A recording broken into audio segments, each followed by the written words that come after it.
qualifying group. They did lose 4-0 at home to France, but they drew 1-1 away, finished above them in the table. They qualified automatically as the group winners. I think that tells you that there is the potential there for them to cause problems. Although, like England, as the countdown comes, 2-0, and off we go.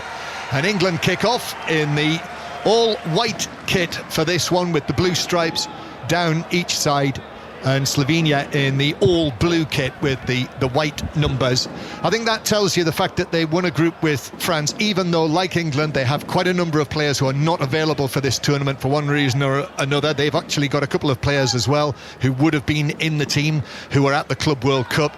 They can pose a threat, clearly. Yeah, they certainly can. I think you look at the result the other night against Germany, and people will be saying, well, it should be a simple result, but they cause problems, as the Czechia team did to England as well. There are threats within the team, and England will be very wary of that.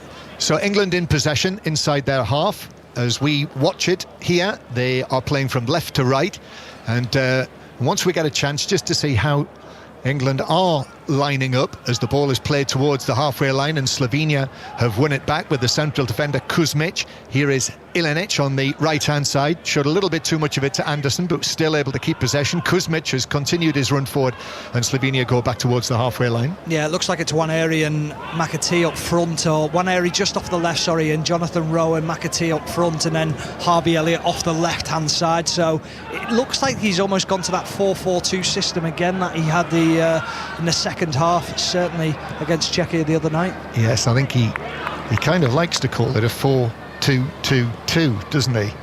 I remember that from the autumn as well, that he tried all manner of things, if you remember, during his time as the interim head coach in the Nations League matches, and that was one of them, as England tried to bring it out from the back, but that pass from Kwanzaa gave Livramento no chance. It was overhit, and it's out of play for a throw-in to Slovenia. So England 0, Slovenia 0 in the second minute of the match. I mentioned Andrej Razda, the coach, who after that qualifying campaign took over from Milenko Achimovic. If you remember him, former Tottenham player, you might well have played against him. He, having been the Under-21 coach, took over as the director of the national teams, and one of his assistants, Andrej Razda, took over. So, as I say, only his fourth match in charge with Slovenia.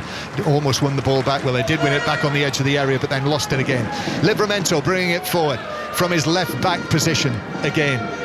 The man of the match against Czechia on Thursday in England's opening 3-1 win. Germany-Czechia is tonight, by the way. That's an 8 o'clock kickoff. But this match in Nitra, in the warm sunshine, and England with the ball in the shadows, with Hayden Hackney, who just gets the ball onto his right foot. Hayden Hackney, the Middlesbrough man. As we were watching the pictures before the match, I noticed there was a flag from Linthorpe, quite possibly Hayden Hackney's family and friends, as the ball's played forward for England down the right for Archie Gray, and in the end it's played off him for a throw into Slovenia. 0-0, Stephen Warnock. It's interesting when you said it was almost a 4-2-2-2. It seems that way. It's very narrow from England, and it looks like the width is being asked from Livramento down the left-hand side and Archie Gray down that right-hand side. I'm not necessarily a huge fan of that, because I think fullbacks aren't great at beating players in 1v1 situations. I'd rather see Waneri out on that right-hand side, hugging the touchline, taking people on in 1v1 situations and isolating him. But obviously Lee Carsley feels like that rotation in those forward areas will complement the players. Yeah, Waneri in the position that we've seen him most, although they do say that he is very capable of playing in a central area as well, don't they? Oh, he certainly is. I think it's just the fact of, if you want to isolate a player and get him in a 1v1 situation, you're better get him in wide areas where you've got so many numbers in the centre of the park. It's going to be very difficult for him to get on the ball and really affect the game. It's a small stadium that they're playing in over there tonight.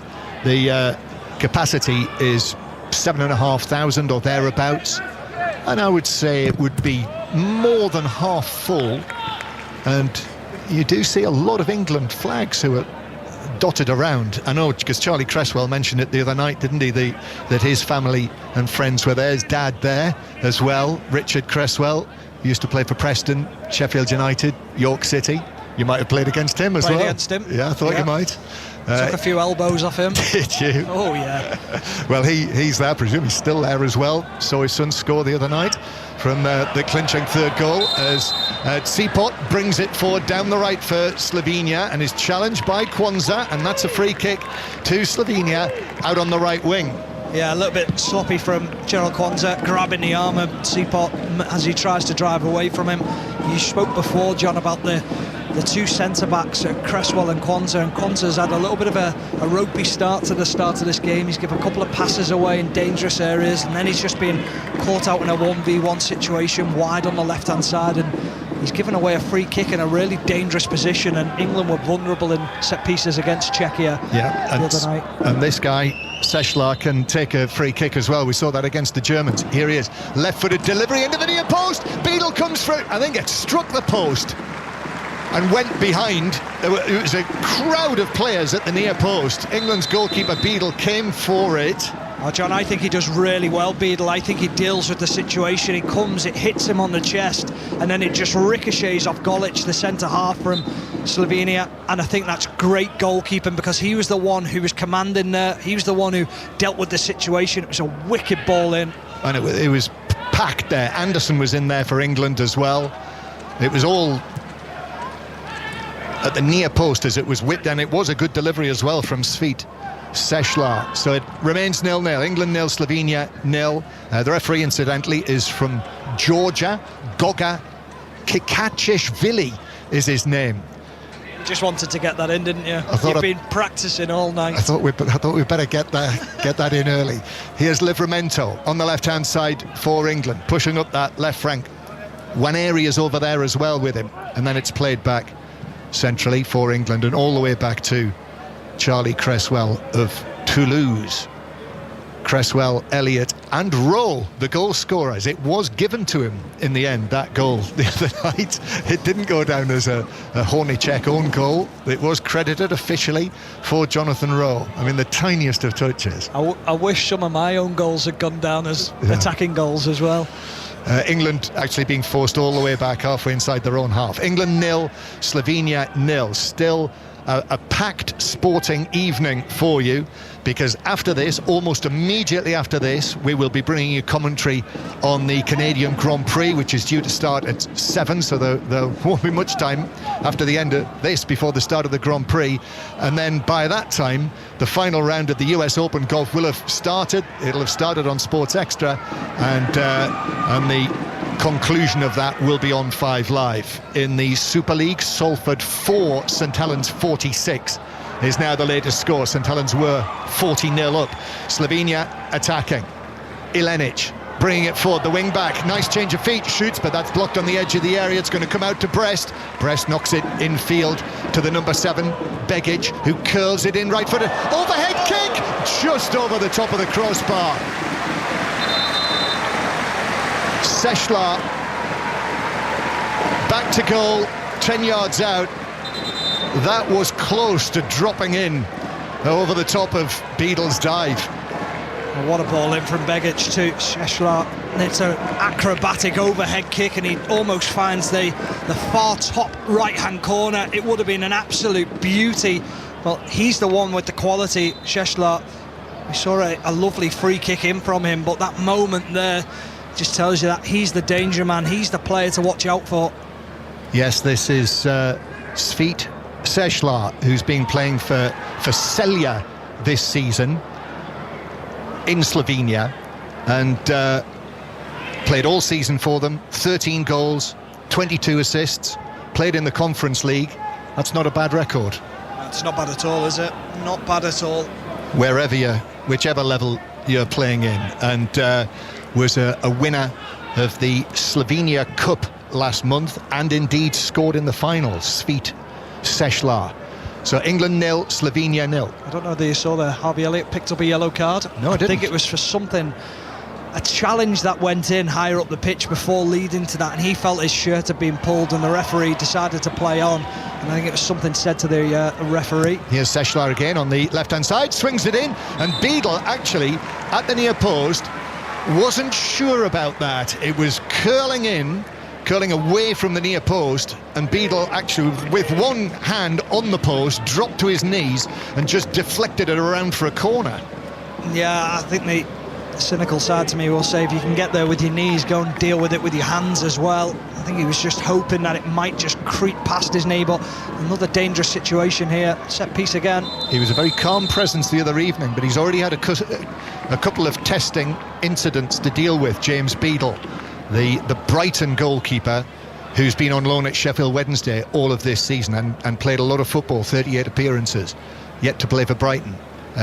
Referee Kikachishvili has called together 2 players from each side, Anderson and Gray, and also Yevshenak and Golic, 2 of the central defenders. And they are quite a big team. That those 3 central defenders are a real presence, and they're lining up for this corner. Seshlar to take this into the near post, glanced it right across goal, driven back in there from the right foot of Seaport, and Beadle was able to make ground across the goal line and block it away out to the far side with his left foot, actually. Yes. Just next to the post. It's a super save, it really is, because he knows he can't dive across there. He throws a left leg at it, and the near post, his left-hand post. It's a super save from Beadle, but England getting pressurised again. Here it is, coming again into the England penalty area, but Gray allows it to drop over his head and bounce behind. Begic jumped for it, but couldn't get any contact on it, and it remains 0-0. But England have survived a couple of tests now. Yeah, they certainly have. There's been an opportunity for Seshlar with the overhead kick, and then Seaport has had that near post effort saved by the feet of Beadle. But England need to wake up. They need to find a way to get a foothold in this game, because at the moment it's been all Slovenia. Yeah, Seaport hit it well enough, but Beadle was able to come across and I think blocked it with his left calf, didn't he, by the post as he sprinted back along the goal line. Seaport, who scored 6 goals in that group, including in that 1-1 draw with France in the qualifiers. So England 0, Slovenia 0, and so far it is Slovenia who have had the better of this. Ball played forward through the middle, and now it's taken on by James McAtee, but in came the challenge and it bounced away from him, and Yevshenak was able to turn it back to the goalkeeper and captain Turk. A little bit soft at the moment, England there. McAtee just brushed off the ball, a simple shoulder barge, and he's looking round at the referee, asking where the foul is. Got to be stronger in those situations. So Slovenia, long left-footed ball down the left wing, but that's headed forward by Cresswell and rolls out of play on the halfway line. And you can hear there, that's Lee Carsley clapping his hands. Despite the warmth, he's still got that purple top, the England training top on that he favours. Just watching the pictures before the game really brought it back for how it was with the senior team. He's the first man out there onto the pitch before the game, and he is very, very heavily involved with the team on the pitch in that hour before the match. As that's a poor touch from Brest, straight out of play for a throw into England, 10 yards inside the Slovenia half. Just took his eye off the ball, bounced out of play, and it's a throw into England down the right-hand side. It's going to be taken by Archie Gray of Tottenham Hotspur, just waiting with the ball above his head, waiting for the movement. Jonathan Rowe comes short. Instead it goes infield towards Anderson, and then Kwanzaa has Livramento to his left, and Livramento, but the pass is slightly behind the Newcastle man. In it comes to Waneri, who gets it and then starts on a run infield, and then Anderson plays it over the top. Goalkeeper comes, and goalkeeper Turk does get the touch on that. McAtee was jumping for it, but positive goalkeeping from Turk came well out of his 6-yard box and punched it away. Yeah, really good goalkeeping. McAtee just had an eye on Turk as he came out, and he knew that he was going to potentially get clattered. Didn't really fancy the collision with the goalkeeper, but that was a better passage of play. But just to touch on something, John, when we were talking about the weather before, this isn't going to suit the ball carriers on this pitch. It's going to be dried out. The grass looks long. It's going to be sticky in the way that the ball moves across the ground. So they're going to have to find a different way, England. England 0, Slovenia 0. If you've just switched on, England's second match at this Under-21 Euros, where England are the defending champions after winning it 2 years ago in Georgia. in the finals that were hosted in Georgia and Romania. And England looking to win it again and defend the title, just like Dave Sexton's team did back in the early 80s. But Slovenia, it's quite an even match so far. As the ball's played forward, Teapot on the chase, comes off Kwanzaa. Referee says, yeah, another corner to Slovenia. Yeah, he's a great option, isn't he? Teapot up front, he makes runs in behind, he comes short as well, he mixes his game up extremely well. He's just playing on Jarrell Kwanzaa at the moment, realising that Kwanzaa's perhaps lacking with a little bit of confidence, and he's preying on that as much as he can. Yes, I was told from one of the Slovenian camp that Nate Gradisar, who is with the Egyptian side, Al Ahly, who played in the match last night, would probably have been first choice up front. Here's the corner, Seshlar to take it, but the whistle, as you heard, has gone, and so therefore the referee again has spotted something that he didn't like very much. In fact, one of the Slovenian players was being manhandled round the post by Archie Gray. Yeah, he had hold of the post, didn't he, Archie Gray? He just wasn't letting him pass. Good spot from the referee, but it was a dangerous ball in again from Seshlar. He's whipping that ball into that near post, and you can see the Slovenia team are all at that front post. They've obviously found a little bit of a weakness from England after watching the set pieces against Czechia. So we're still waiting for this corner to be taken. James Beadle standing with both arms raised. Seshlar, the number 10, little squat figure, blue socks 3/4 of the way down. Seshlar takes it into the near post, but that's headed well and away by Cresswell. And Slovenia back in possession again with Begic.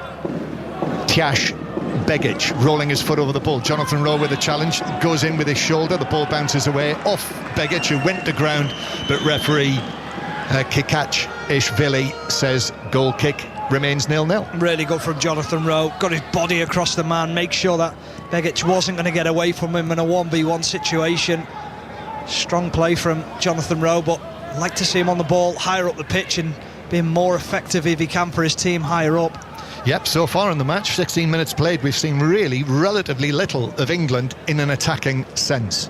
So talking about, how it would pan out there, really we're not able to say that yet. We've not seen any period of possession and from England in an attacking sense. No, it's been all passive and very comfortable, passing it along the back and into midfield, and then not really having an effect on the game. And whether that's good organisation from Slovenia or just far too slow from England, we'll wait and see. Just as you're saying there, Stephen, Nwaneri got the ball inside the Slovenian half, about 10 yards inside the half, but was forced back and played it back into his own half. And he's playing left of centre, really, isn't he? Nwaneri. He's just playing off Jonathan Rowe, isn't he, in a central position, but when he goes deeper, Slovenia are delighted.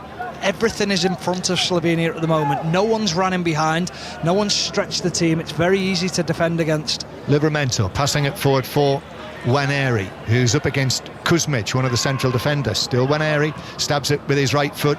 Rowe plays it back outside the penalty area, finds its way to Harvey Elliott. Elliott trying to play it forward, but it bounced off the defender. Gray is able, rather fortunately there, as the ball came back to him, to keep possession for England. And then Hackney near the edge of the box, but very congested there, and in the end Slovenia were able to play it away, and England start again and actually go back to Kwanzaa, who has to head it forward, but he was under pressure. Slovenia go back into the back line, and then Golic puts his foot through it, and England will have possession inside their own half. So England 0, Slovenia 0, and the US Open, the final round, is already underway, as that is a missed kick from Cresswell, and Slovenia could be interested here. Seshlar tried to play it forward, but Cresswell was able to block it away. It was Anderson, actually, who blocked it away, and it comes back towards the halfway line. Yes, we will keep you updated on developments at the US Open, as Begic attempts to slip the ball through for the run of Teapot, but that was cut out on the edge of the England area. And England now with Archie Gray. Gray is challenged, and a clean challenge as well. The referee, as Slovenia turn and set off towards the England goal with Marco Brest, but then back into their own half, and it's back in the Slovenian back line.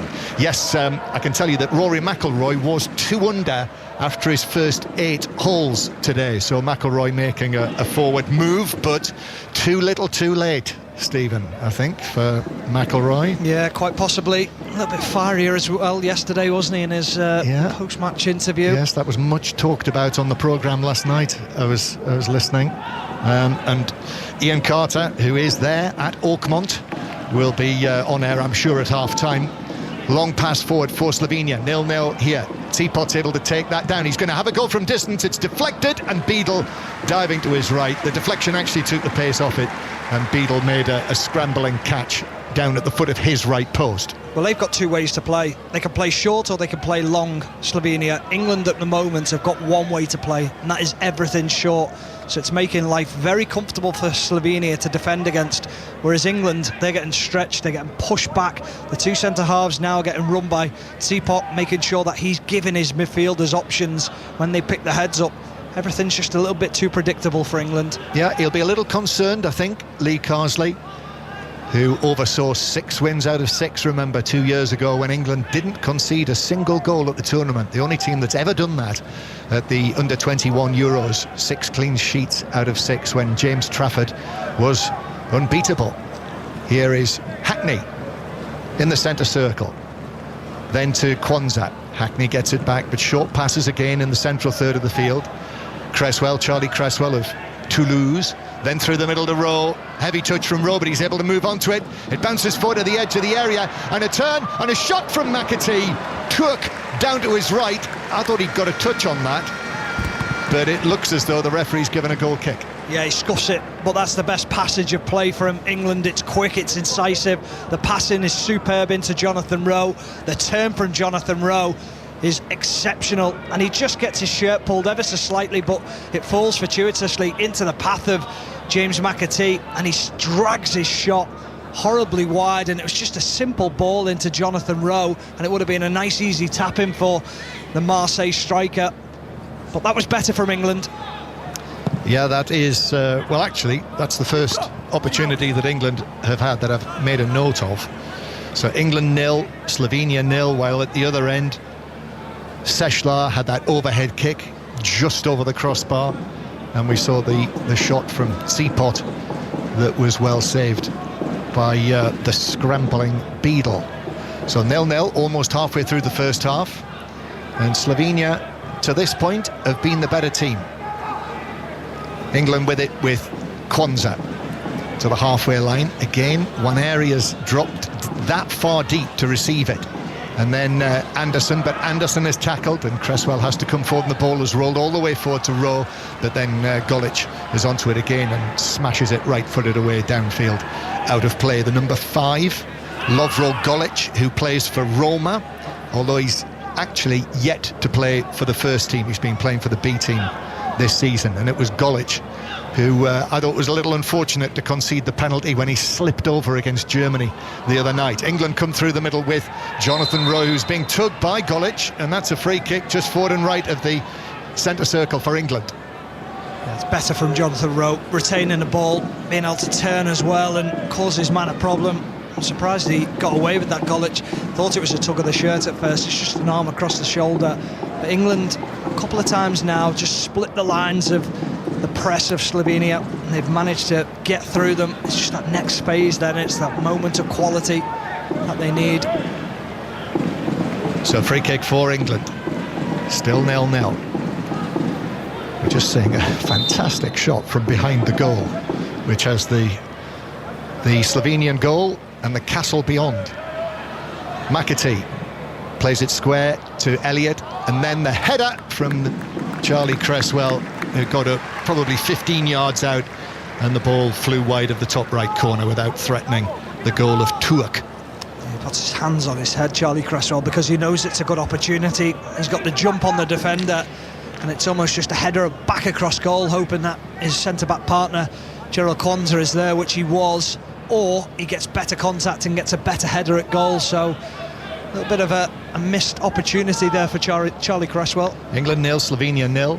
Stephen, I know you've seen a few of the matches that have been played so far, a few of the fancied teams. Who's caught your eye so far of the other sides? I think you've got to look at Portugal, haven't you? I thought they were exceptional last night. I'm trying to work out whether Poland were really bad or whether Portugal were exceptional.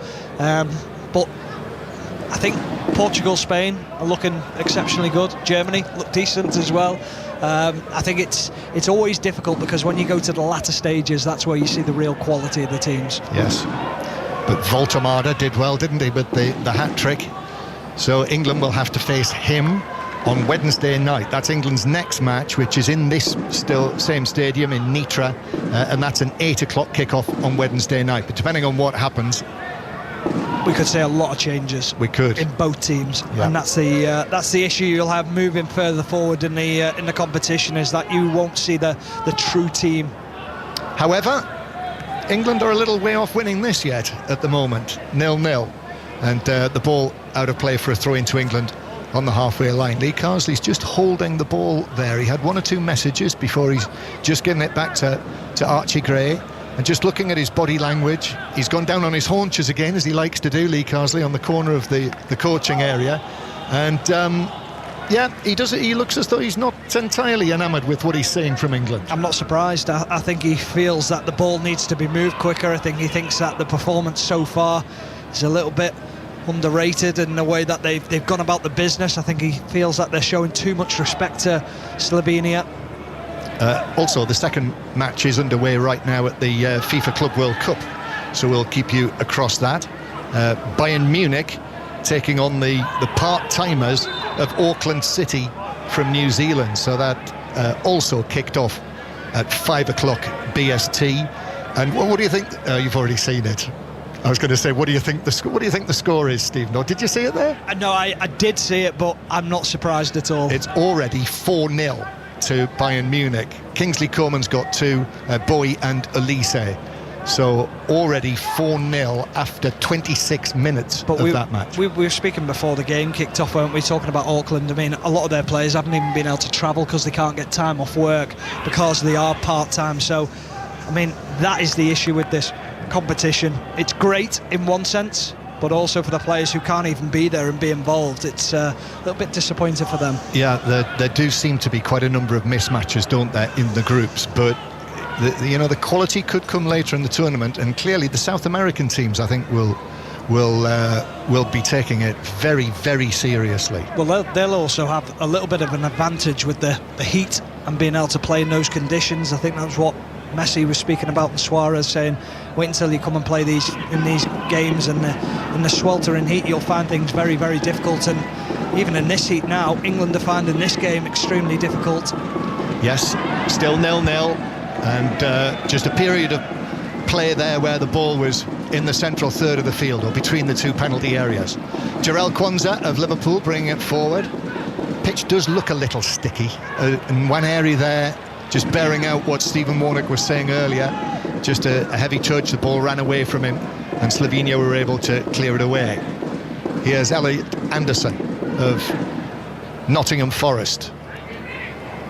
Anderson just taps it forward, and then the ball to the edge of the box from Hackney is comfortably cleared away by Kuzmic. Comes back to the white shirts of England, and they go all the way back into their own half to Cresswell. Anderson again, the Whitley Bay born Anderson, lovely in Whitley Bay at this time of the year. Rowe down the right, Rowe takes it on along the goal line, squares it to the back post, and when Airy arriving, couldn't force it into the net. He was only a yard out, hands on his head, he couldn't force it over the line, and the ball whizzed away from him, and Slovenia actually on the counter-attack with Seapot, and the challenge has to be made to put that out of play, but they're looking to take a quick throw, Slovenia, but that should have been 1-0 England. Yeah, it should have been. Lovely passenger play, great ball from Elliot Anderson in behind, and incredible pace from Jonathan Rowe to get away, and he looked like he was going to dink it to the far post, and he just slides it past the defender falls for it, and then he picks out that pass to Nwaneri at the back post. It hits the bottom of his studs. He just reads it completely wrong. It was a simple tap-in for him, probably took his eye off the ball, thought it was too easy. That was a great opportunity for England to go one ahead. Yeah, that's what England are looking for. You know, there is a gulf in terms of the standing, shall we say, of these players and the clubs that they play for, the England team, and that's the kind of piece of quality that we've been waiting to see in this match. But the first time really that we've seen that bit of quality, pace, and it should have been a goal. Well, it's the first time we've seen it from Jonathan Rowe over the course of a game and a quarter now. I thought that was exceptional from Jonathan Rowe. That is the pace that you want, and that makes me wonder, why do you keep coming short? Why are you coming short all the time? If you've got that blistering pace, just spin in behind, make life difficult for defenders. One thing defenders are happy to do is to squeeze up, to make the pitch shorter. What they don't like is people who run them in behind and stretch the pitch. Yep, Jonathan Rowe, the former Norwich City youngster who's at Marseille playing for Roberto De Zerbi, so runner-up in France this season with Chris Waddle's old club. England 0, Slovenia 0. Sešlar in possession for Slovenia, and he chips it with his left foot down the right-hand side for Ilenic. Ilenic comes back onto his left foot and then gives it back again. Sešlar's gone for goal from distance, and Beadle leaps high and just gets a hand to it to help it over the top of the crossbar. It was more or less straight at the goalkeeper, but it hit with good force from probably 25 yards plus. It must have moved. It must have took a little bit of a dip and a swerve, because it was right down the neck of James Beadle. I'm thinking, can you not catch that? But he made the decision just to tip it over the bar, deal with it. He wasn't too comfortable holding on to it, but it was a hell of a strike from Sešlar. Yeah, he's caught the eye, hasn't he, so far in the match? As we're having another chance to see the Jonathan Rowe opportunity that he set up for Waneri, just mishit it. Just takes his eye off it ever so slightly, but outstanding from Jonathan Rowe. It's fizzed at him in an area, but all he has to do is make contact, and it almost hits his heel, and the studs on the bottom of his heel. Disappointing from Waneri. So again, corner from the left, outswinger. Sešlar takes it towards the penalty spot, took a little glance off an England head, comes out to Ilenic, plays it in, but that was blocked on the edge of the penalty area, and rather scrappily on the edge of the England D, Livramento actually steps across and takes the ball away.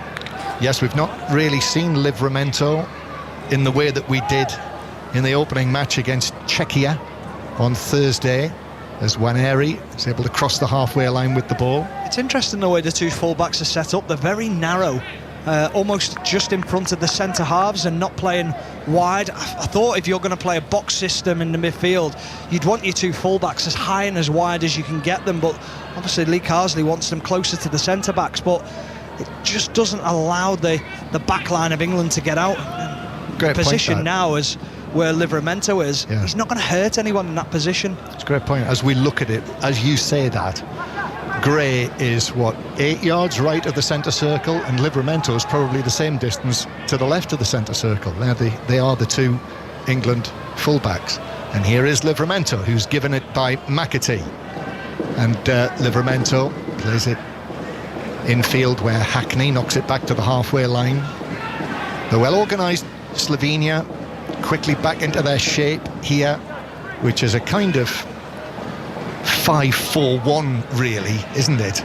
As England have it with Archie Gray to the right-hand side, where Elliott, who's barely been in the game, misplaces the pass, and now Slovenia could be away. Sešlar plays it forward. Cipot thought he was offside. He's continued his run. He gets to the ball now. There's no flag.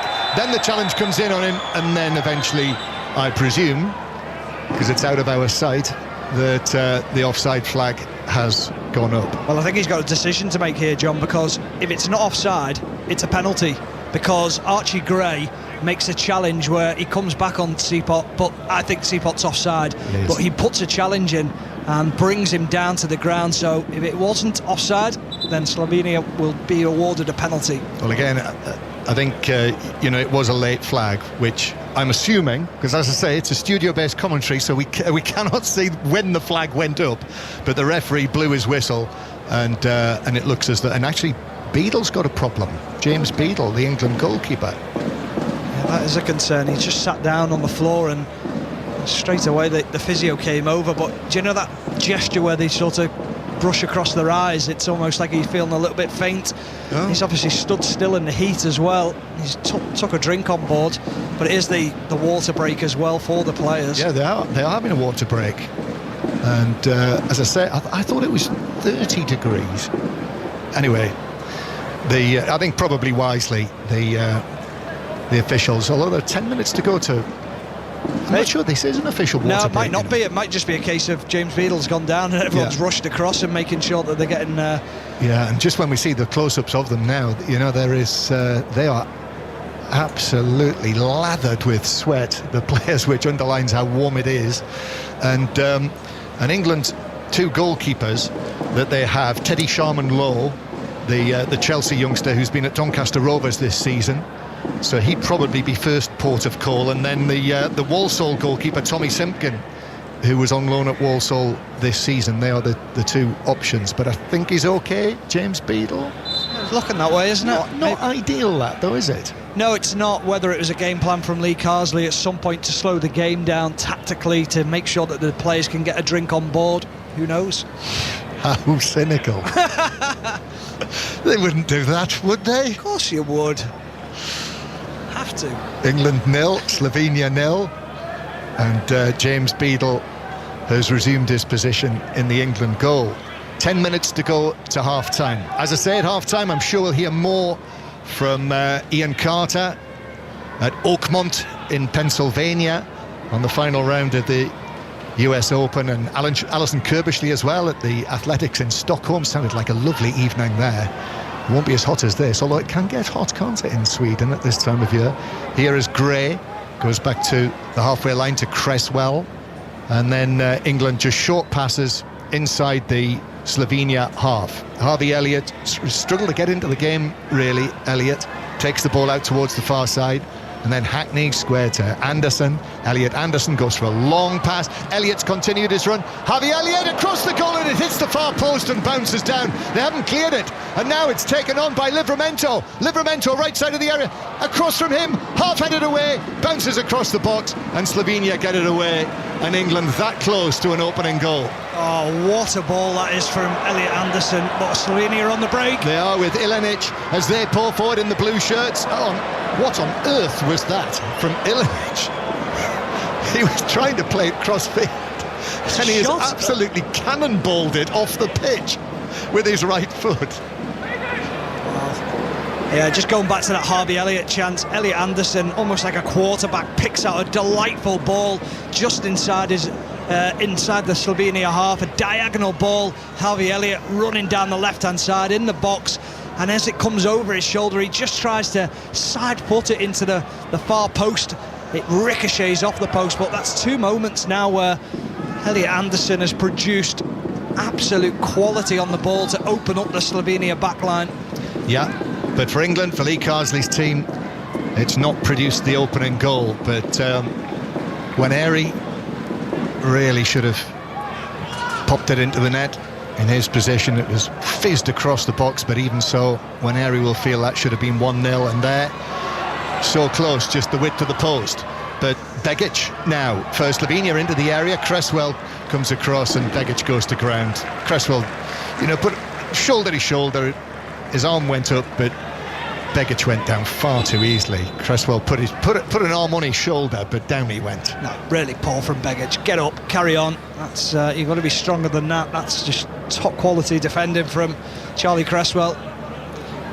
Tjaš Begic, who plays his football in Italy for Frosinone in Serie B, on loan from Parma this season.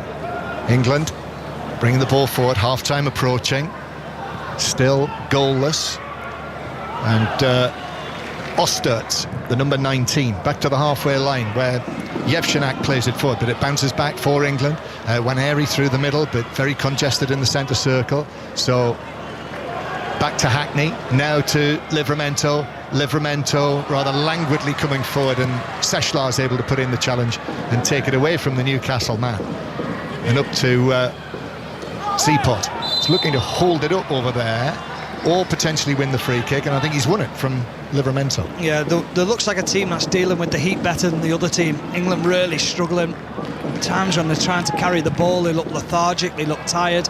Doesn't look like they're very dynamic. Whereas Slovenia, every time that they go forward, it looks like there's an option, it looks like there's energy within the ranks. Well, it was a free kick, wasn't it? He had a shot. He had a shot from the free kick. Yeah. That flew wide and high of Beadle's goal, but perhaps conscious of the fact maybe they picked up on the fact that maybe they thought Beadle could be a little disoriented. Went for goal, but anyway, it wasn't on target, and it was a goal kick. Still 0-0. Hackney in possession, in the sunshine, bright sunshine on that side of the pitch, then back into the shadows. Gray and Elliot Anderson. Oh, another lovely pass from Anderson through for McAtee, who's got space here, right side of the area. McAtee's ball across. He was looking for the arriving England player at the near post, who didn't get a touch, and goalkeeper Tuak was able to pick up.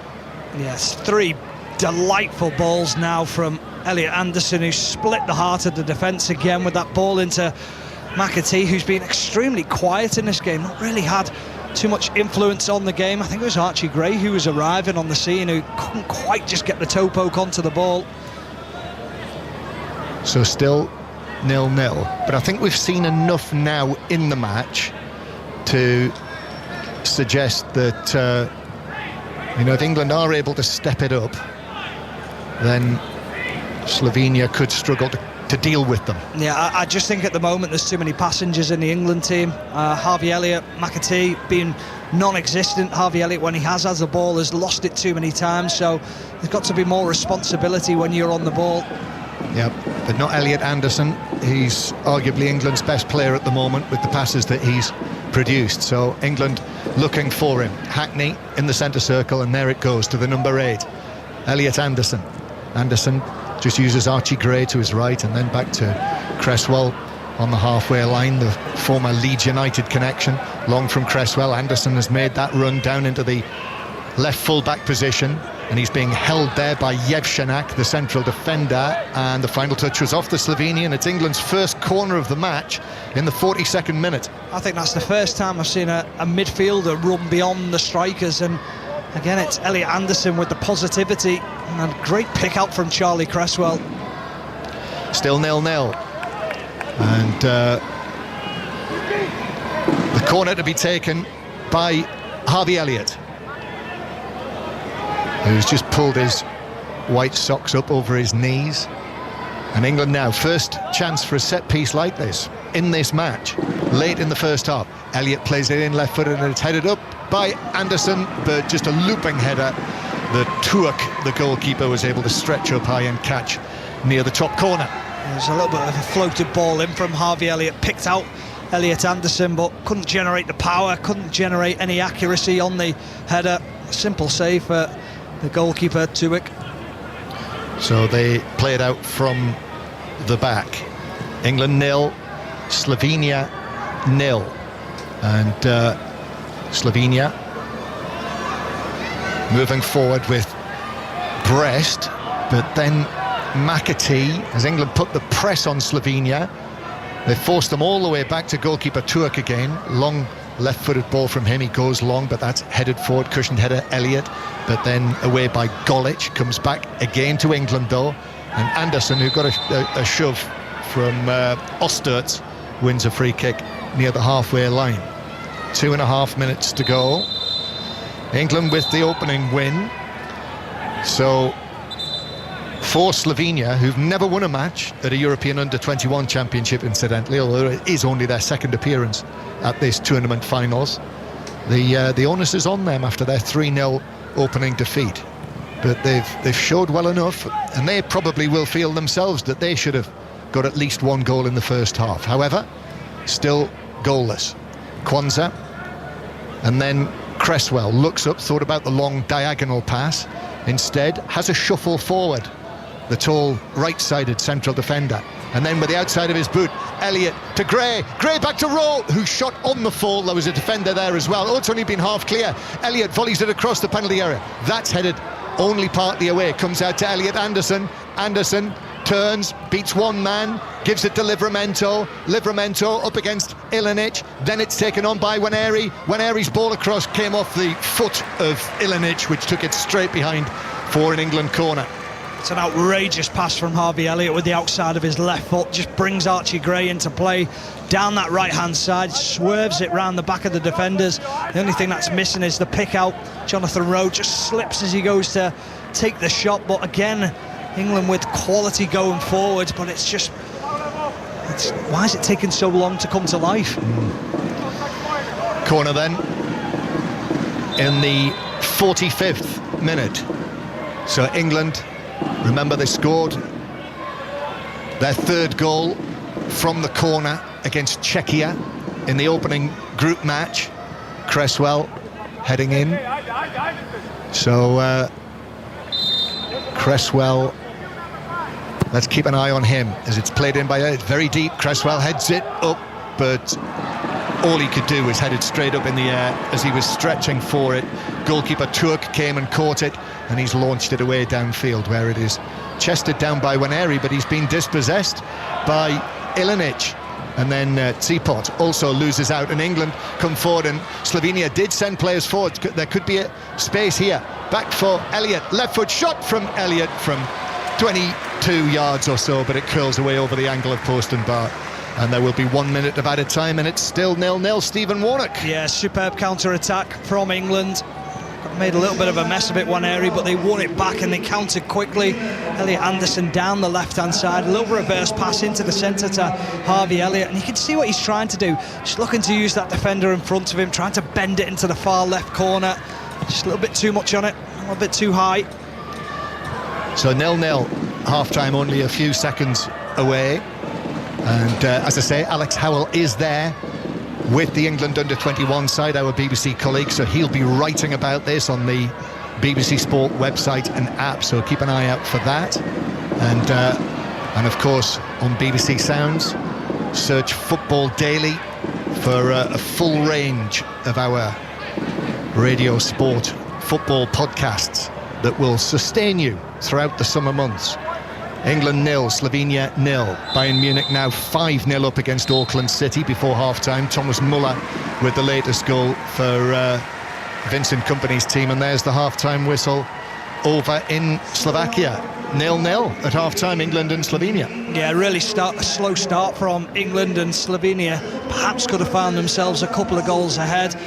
England may be struggling with the conditions, the heat, the pitch being quite slow in the way that they've been able to move the ball, but in the second half of the first half, England started to grow with more quality. Elliot Anderson opened up the back line a few times, and Waneri perhaps should have scored a goal. Jonathan Rowe with a great opportunity, and then also Harvey Elliott hitting the post. So positive signs from England later on in the first half, but another good team talk from Lee Carsley to come up will be needed. Yeah, the very first message I had today from our colleagues and the people we know out there was how hot it was, and I think that's probably part of the reason that we have what we have, but Stephen summed it up very well there. But certainly Waneri will feel that he should have given England the lead, and likewise that volley from Harvey Elliott that hit the outside of the post. But we're just watching scenes in the stand in that ground in Slovakia, and I can see a lot of sweaty patches on the shirts of the spectators. You'll be delighted to hear, Katie. It is England 0, Slovenia 0. I love the description. I'm glad you're describing them and not the two of you back in Salford. But actually, I've been listening along, John, while also keeping up to date with the live text feed. And Alex Howell, you mentioned, who's out there, has been feeding into it. And he said the heat is pretty oppressive. And he wondered, Stephen, if that's also attributing to why England are moving the ball that little bit slower. So in terms of second half, then what changes will you want to see, if any, from Lee Carsley? I think the speed of which England move the ball, I think they have to move the ball quicker to move the Slovenia team out of position. I'd like to see the two fullbacks being a little bit more adventurous and moving higher up the pitch.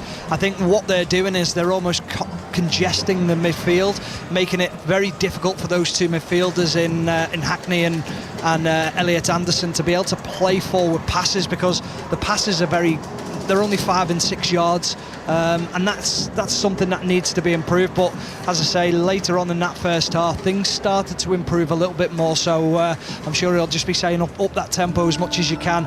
I know it's very difficult with the heat, but you need to get yourselves a goal ahead. Well, and also, Stephen, we keep saying this about the heat, but it's potentially perfect preparation. If these are guys that want to be pushing into a squad for next year at the World Cup, we're expecting pretty humid conditions for a lot of those matches as well. Yeah, I'm a firm believer in even the pace in which you close down in forward areas There's players who can come off the bench. If you get yourselves 1 and 2 up, go and get your job done. Make sure that you've got your team in a healthy position, and then you can make changes ready for that. I know that the guys are probably finding it very difficult with the heat, but that's part and parcel of it. It's the same for both teams. You will be able to cool down during the games. There'll be ice towels, there'll be ice buckets where you can put your hands in and cool yourselves down. That is just part and parcel of it. You've got to deal with those conditions as quickly as you can. So off to the ice buckets with both of you then. Stephen Warnock and John Murray will be back for second half coverage for us. Goalless at the break then between England and Slovenia. Second half commentary to come. We'll pause though here for the latest news on 5 Live with Stuart Clarkson. The voice of the UK. This is BBC Radio 5 Live. Katie, thank you both. Israel and Iran claim they've launched fresh attacks on each other as part of a third day of conflict between the countries. Israel says it struck an airport deep in eastern Iran, while Iranian media says a new wave of retaliatory strikes has been launched. Israel's Prime Minister Benjamin Netanyahu says Iran will pay a very heavy price for the killing of 10 civilians in his country. Here's Iran's Foreign Minister Abbas Araghchi. We don't want this conflict to expand unless it's forced upon us. We don't want this conflict to spread to other countries and the region. We didn't want this war. We were focused on implementing diplomacy regarding our nuclear program. However, this violation was forced upon us. We will defend ourselves. Sir Keir Starmer's in Canada, where the leaders of the G7 countries will gather tonight. The group's planning to issue a statement urging de-escalation between Israel and Iran. President Trump will be among those there. He's urged the two countries to make a deal. Writing on social media, he said there were many calls and meetings now taking place and suggested peace could be achieved soon. Mr. Trump has also told the American network ABC it is possible that the US could get involved in the conflict. Well, you can keep up to date with all the very latest on the BBC News website and app, and we'll have an extended news bulletin here on 5 Live at 9 tonight. Reports from India suggest a second flight data recorder has been found now at the site of the Air India plane crash in Ahmedabad. The funerals of some of the 270 people who died have been taking place today. Large sites holding asylum seekers, such as the former Wethersfield Air Base in Essex, are to be expanded. The move comes after the Chancellor pledged last week to stop using taxpayer-funded hotels by 2029. The government says it hopes to achieve this by transferring asylum seekers to cheaper accommodation. And a man suffered serious injuries after a vehicle fell from a multi-storey car park at Luton Airport. Emergency crews were called just before 11 this morning. A witness has described seeing the car wedged against the side of the car park building. Welcome to the Toonie and Russo show on BBC Sounds. I am here with two of football's most famous friends, Alessia Russo and Ella Toone. I know where I'd take you for your Hendy. Benidorm. Benidorm, oh yes. I would like that. It's Keely Hodgkinson. Welcome to the box. How long's like your training sessions? Like, what do? Just run around? Do you think we're best friends for life? Oh my God. The Toonie and Russo show with me, Vic Hunt. Listen on BBC Sounds. This is 5 Live Sports with Katie Smith. Listen on BBC Sounds.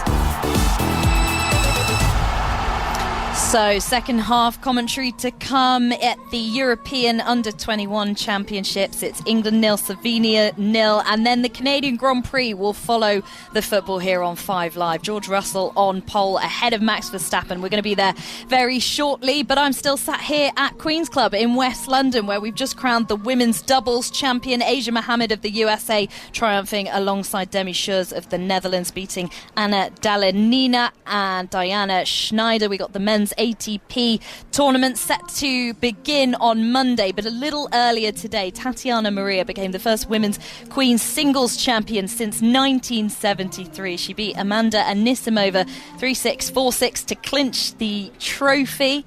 Maria's been talking to Kat Downs after that victory.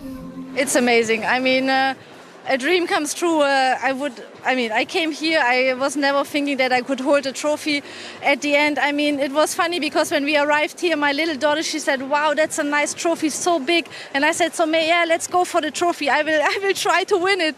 And at the end, I won it. I mean, it's incredible. I'm so happy. And how important is it to you? I mean, we've heard about your family watching and being able to inspire them as they go along, but to prove to them that you don't need to do things the same as everybody else in order to succeed? I think it's really important. I mean, everything is possible. If you believe on it, then you go your way. It doesn't matter which it is. Everybody has a different one. But you have to keep going, and that's the most important. And I want to show this my kids, and hopefully they are proud of me. Anyway, they are proud, I know it. But no, it's really amazing. And it's Father's Day, as you mentioned. Your husband is your coach. He's here with the children.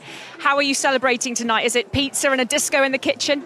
I don't know. Normally I was supposed to drive to Nottingham, but we're going to celebrate. I mean, this doesn't happen every week, so we have to celebrate. Whatever it is, we're going to do it. I guess the kids, they want to eat some crepe with Nutella or whatever, but it will be fun. We'll let you go. They're standing just behind us. Go and celebrate. Tatiana, congratulations. Queen of Queens.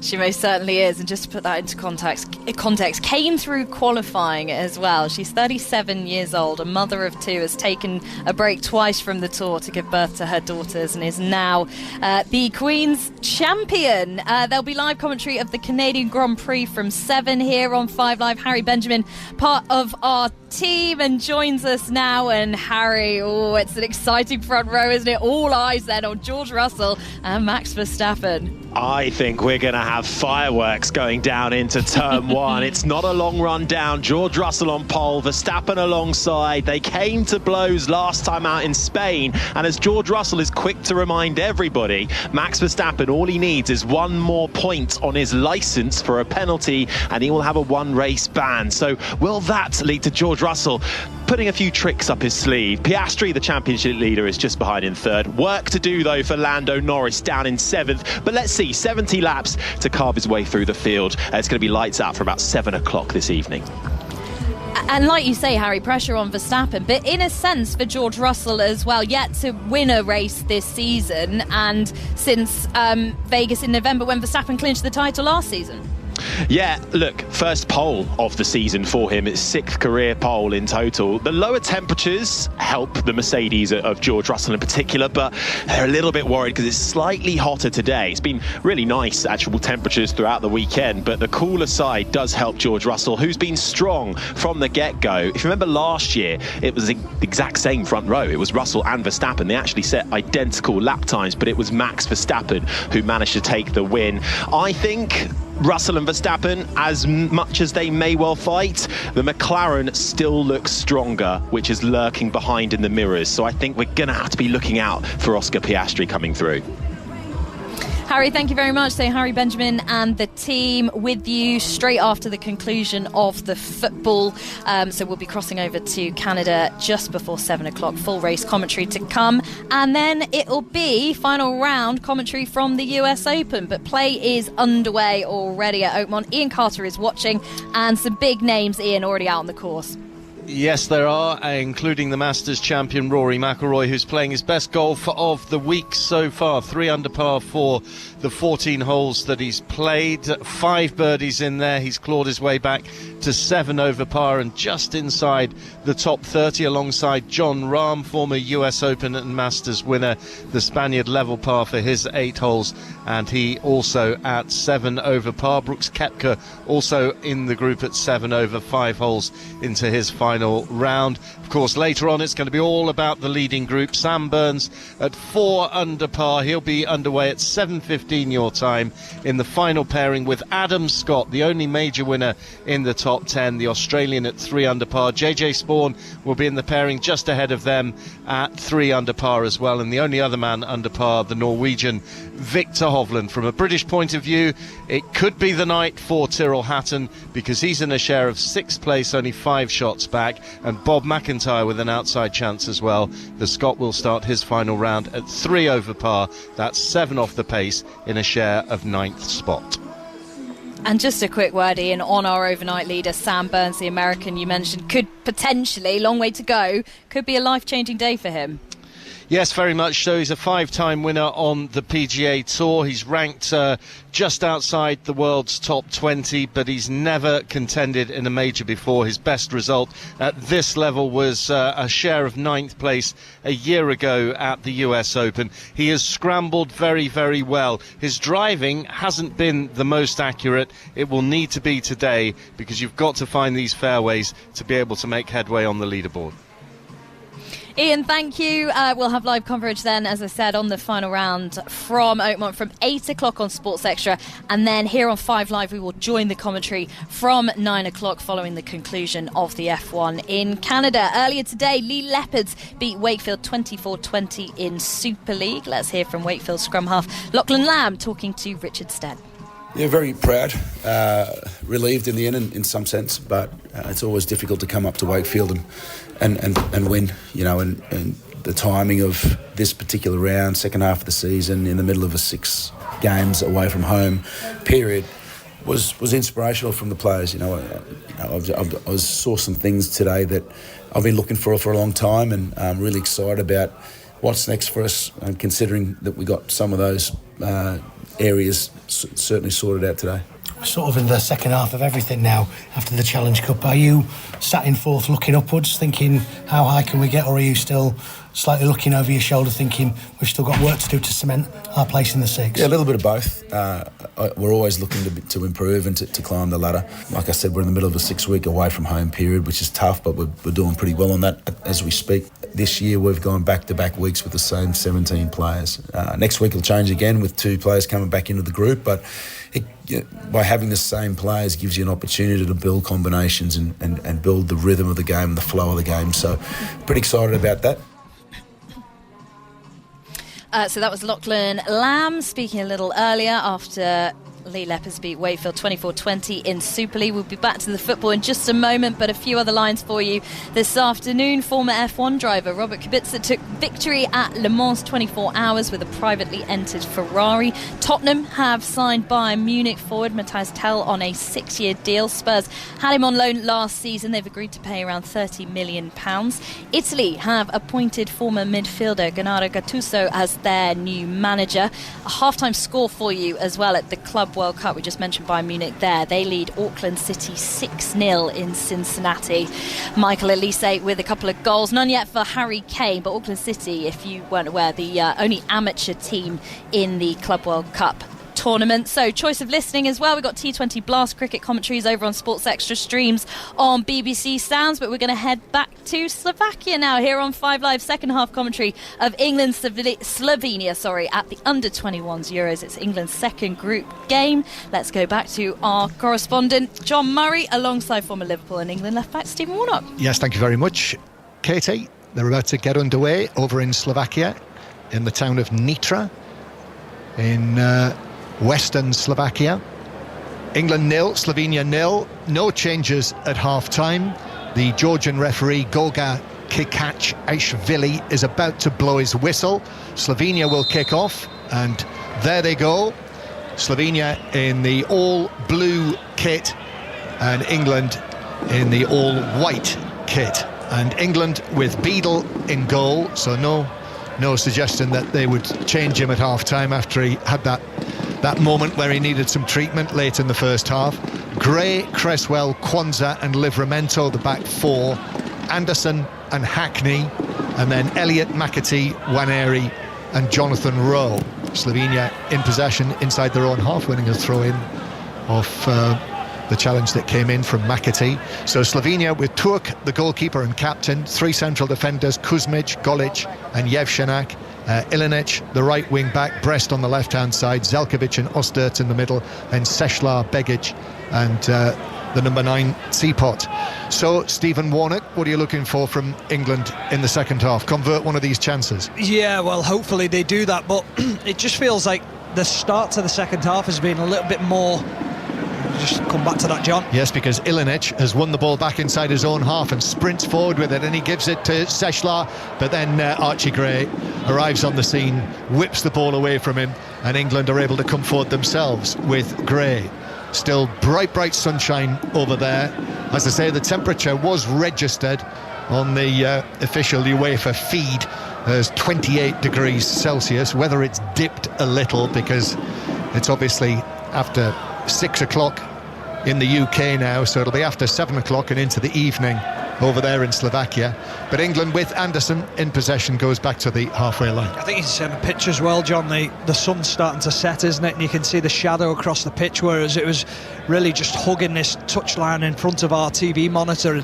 But you'd like to see England press higher. They've done that straight away in the second half. And curling ball in from Anderson. Livramento with his ball across. Excellent save from McAtee, who then, as it bounced back to him, couldn't force it over the line, and it dribbled wide. But a very good stop by Turk, the keeper.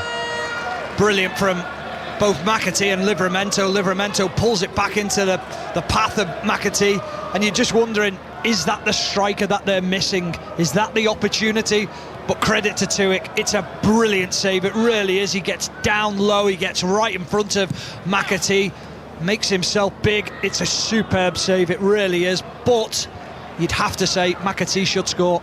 Yeah, well, he was one of the, when I was talking to someone in the Slovenian camp, they picked out Martin Turk as a potential star of the future, the goalkeeper, 21 years old. He does play in Poland in the second division there, but he has been in Italy.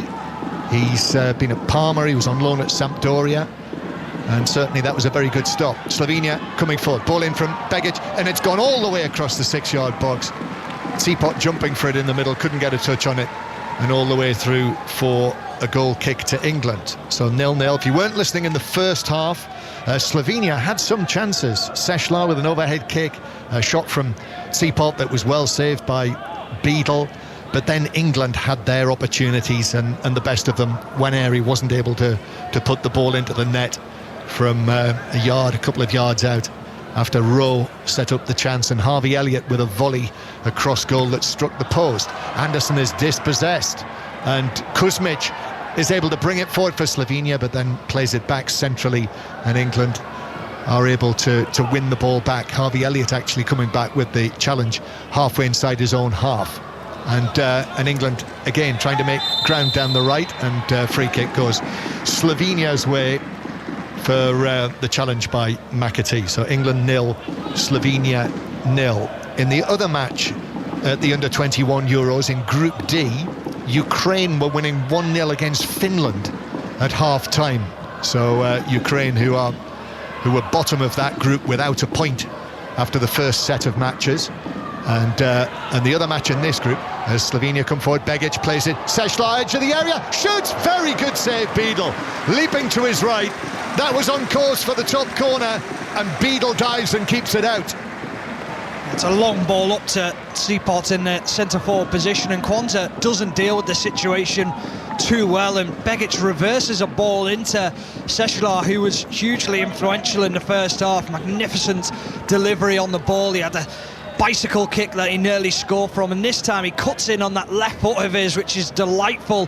Tries to force it into that top corner, but credit to James Beadle, he's about 4 or 5 yards off his line and closes the goal down. Great save. So Sešlar then with the corner for Slovenia, an outswinger which is headed up and away by Kwanzaa. Unchallenged, was able to get distance on it, and Elliott, his Liverpool clubmate, is onto this, plays it forward for McAtee to chase.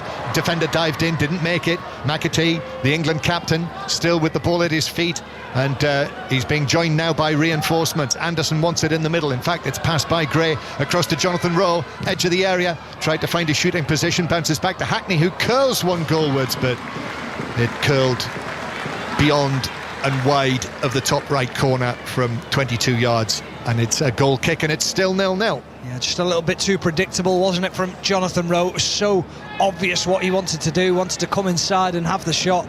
As it fell to Hackney, he never looked comfortable, never felt like he really trusted in what he was trying to do, leaning back and skied it over the bar. Well, England under Lee Carsley effectively won it 2 years ago without an out-and-out centre forward in that team, but we've both felt it at various times in the first 1.5 matches at this tournament that if Liam Delap was there, maybe it would be a different story. However, they've scored 3 goals against Czechia as Rowe is challenged but doesn't win the free kick, and Slovenia have it in their own right back position with Kuzmic, and they've created enough chances in this match to have the lead. Yeah, they have, but then there's a vulnerability at the other end, isn't there? And even against Czechia, who creative 3 or 4 opportunities. I think that'll be the disappointing thing from Lee Carsley's point of view, is that just that defensive vulnerability is there for everyone to see. 2 years ago, Lee Carsley's England team won all 3 group matches 2-0. It was Czech Republic in the first match, then Israel in the second, and then Germany in the third match, just like it is in this tournament. Free kick won by England, taken quickly to Waneri, who really thrilled us when he came on as a substitute against Czechia, but playing in a right wing position, and here in a much more central position. We've not really seen that from him. There's been moments where he picks the ball up and he looks dynamic, but there's just an incident now where he picks the ball up and he offloads it to Livramento. He's a fullback. You're a better player. You should be doing more than a fullback and taking more responsibility. I know Livramento's probably a bit more of a senior player, but he's such an exciting prospect. I'd almost be saying to Livramento, get away from me and do it yourself. Anderson curling one into the Slovenian penalty area, but overhits that, and it drops into the gloves of Martin Turk. Yep, England 0, Slovenia 0. And if there are to be changes, Stephen, have a think about that, who you might want to see, because in a match like this, in the warmth of Nitra, you would have thought Lee Carsley will use them all. Slovenia bringing it forward, and Teapot finds its way back to Golic in the centre circle. Now Kuzmic, the number 3 who plays in Denmark with Viborg. Kuzmic getting this back, and then curling a right football, which is asking too much of Elenic, and actually England are able to take possession, and Kwanzaa on the edge of his box knocks it back to Beadle. England 0, Slovenia 0, and high quality sport to come on this Sunday evening. You'll hear it with us on 5 Live. Harry Benjamin and the team are into, well, less than an hour to go before the Canadian Grand Prix goes off, so you'll hear that with us on 5 Live between 7 and 9 o'clock. The US Open coverage will start on Sports Extra at 8 on BBC Sounds and your digital radio, and then it will be on 5 Live once the Grand Prix has been wrapped up. And actually there's another choice of live sport right now on Sports Extra 2 and Sports Extra 3, T20 Blast commentary on this beautiful summer Sunday night as England lose possession. Teapot, but actually plays it back to Brest, and they go back into their own half, Slovenia, but now head forward. You could take the challenge when England are on the ball. You could literally cut off from, if this makes sense to you, John, the edge of the penalty box right through to the other edge, and take away the flanks of the game. Mm-hmm. It's so narrow and central, this game for England.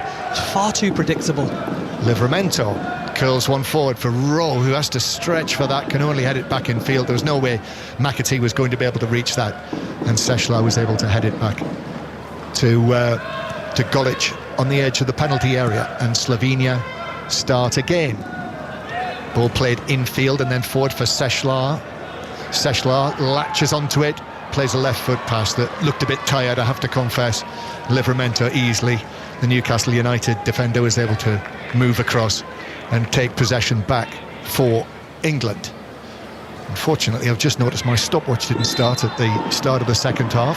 However, fortunately, we've got a clock on the corner of the screen, so that will save us from that point of view. And England have the ball on the halfway line. Lots of excellent sport coming up this week as well. Obviously, the men's tennis at Queen's begins. That coverage will be across the BBC. Royal Ascot this week as well. John Hunt will be there bringing a commentary. And actually, the first test, England against India, begins on Friday at 10:25. So Test match special back on air. I'm making my first appearance at Royal Ascot. Are you now? Yeah. Have you been measured up? Yes. Have you got the top hat? I have, yeah. Have you now? Yeah, I am ready to go. Well. Yeah. Well, I'm looking forward to seeing the pictures. Yeah. Here come England on the right.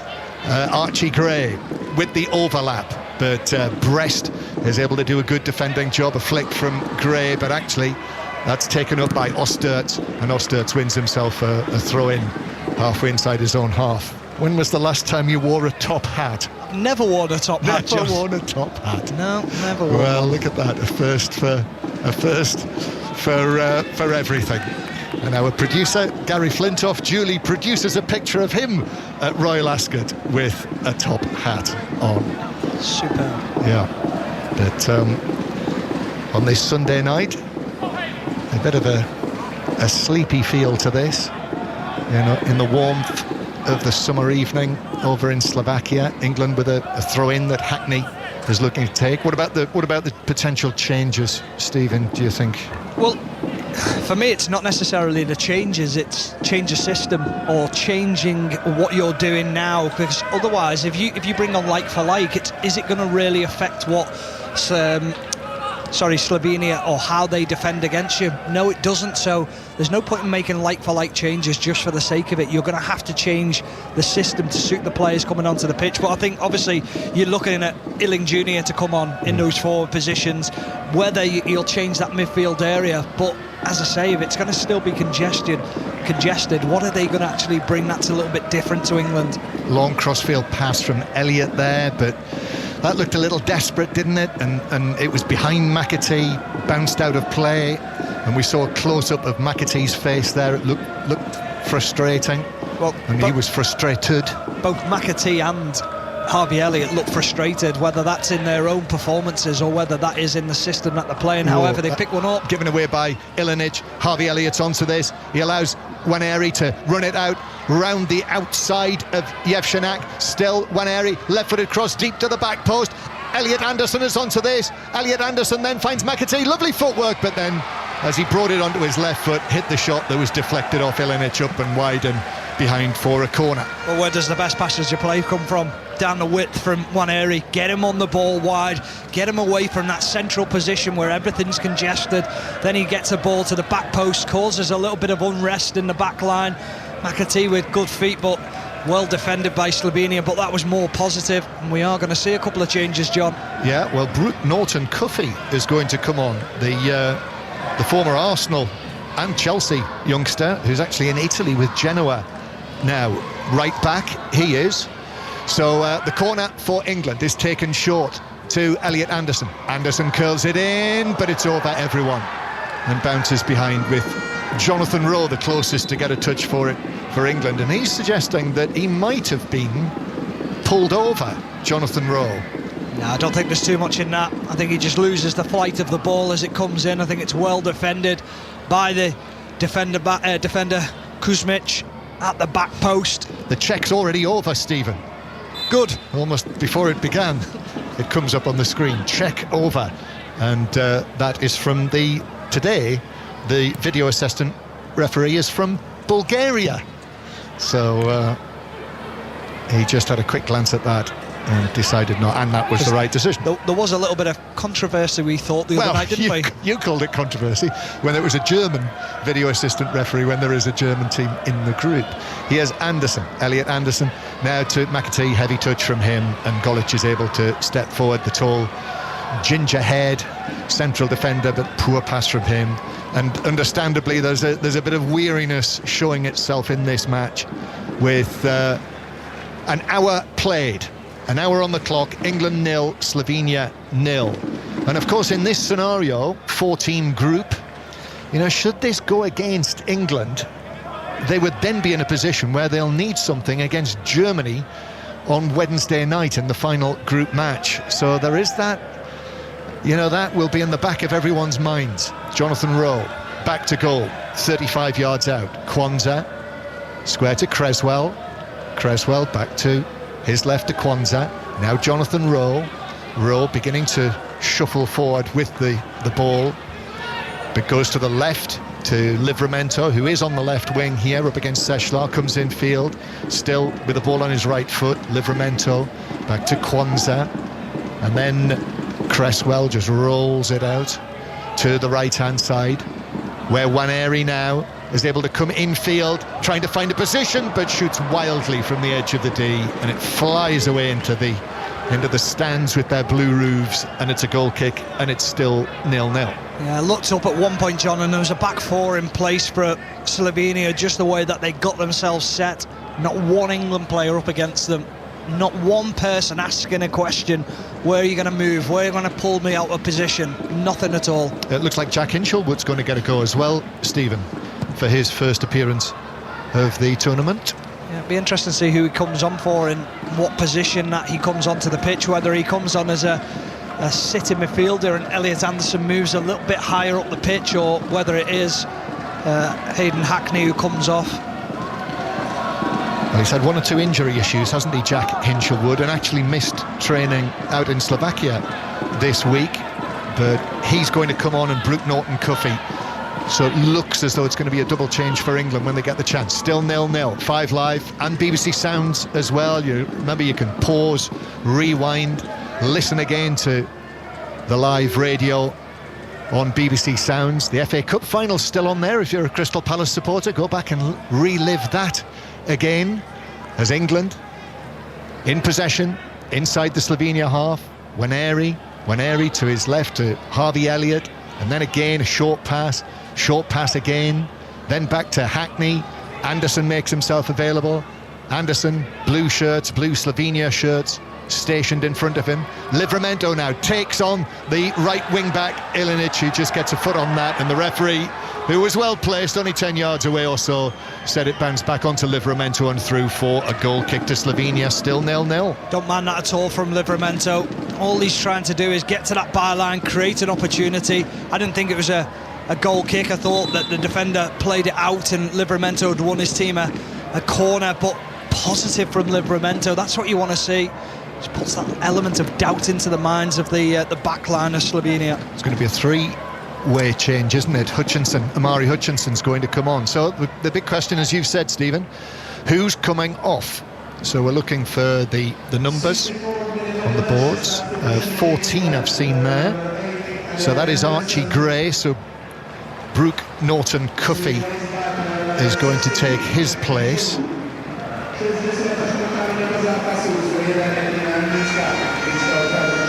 And he trots onto the field, Brooke Norton-Cuffy, for his first appearance of the tournament.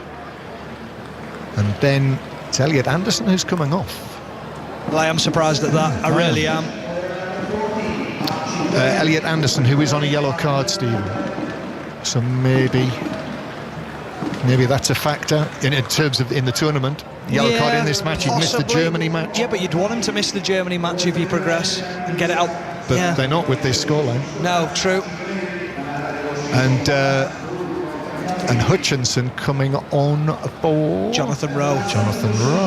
Right. How's that going to see the rejig then? Also, Slovenia making a change. Jost Piszek is coming on, who's a central midfielder. So let's just see if they deign to show us this. No, they're not making the change just yet. The referee says play on. So the 3 England changes have been made, and the Slovenia change will take place next time the ball goes out of play. Right, that's all seemed to take a little while, didn't it? 65 minutes played. England 0, Slovenia 0. And how are England rejigging this now with Amari Hutchinson coming on, the Ipswich man who started against Czechia? Yeah, well, it looks like he's on the left. Waneri and McAteer through the middle, and Harvey Elliott is off the right-hand side. So it's going to be interesting to, again, everything's sort of very comfortable from Slovenia's point of view. They can push them back as far as they want, and the players keep on coming short to try and receive the ball. Straight swap in midfield for Slovenia. Enric Ostertz coming off to being replaced by Jost Piszek. So still 0-0.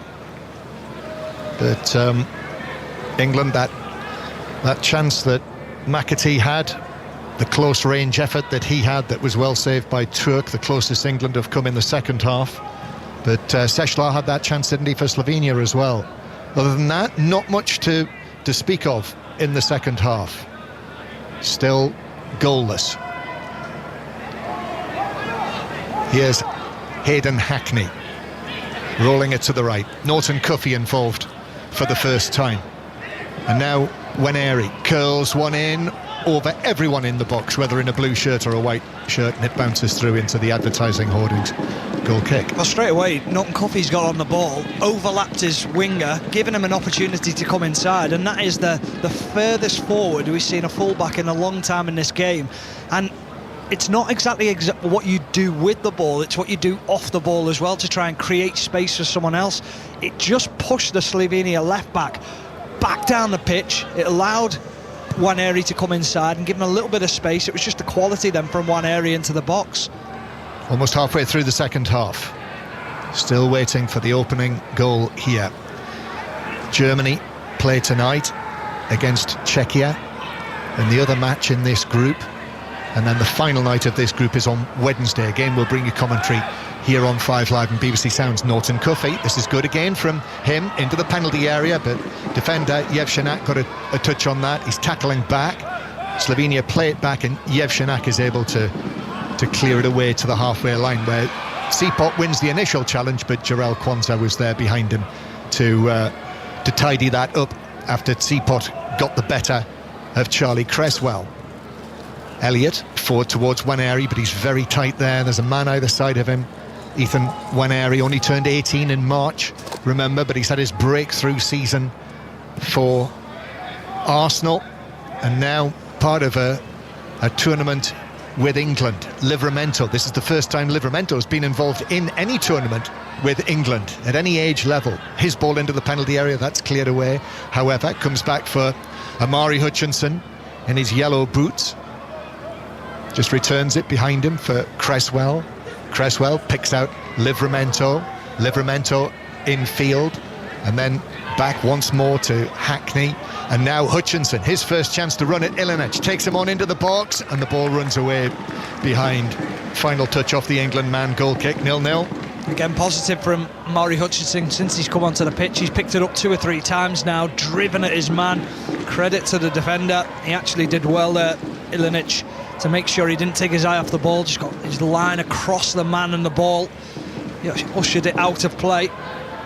Commentary to come straight after this on the Canadian Grand Prix. Harry Benjamin and the team are standing by for that, and Ian Carter and the team are standing by as well to bring you commentary on the final round of the US Open. That will start on Sports Extra at 8 o'clock. Slovenia halfway inside their own half. Long pass, which is comfortably cut out by the head of Livramento. Hutchinson gets a foot to that.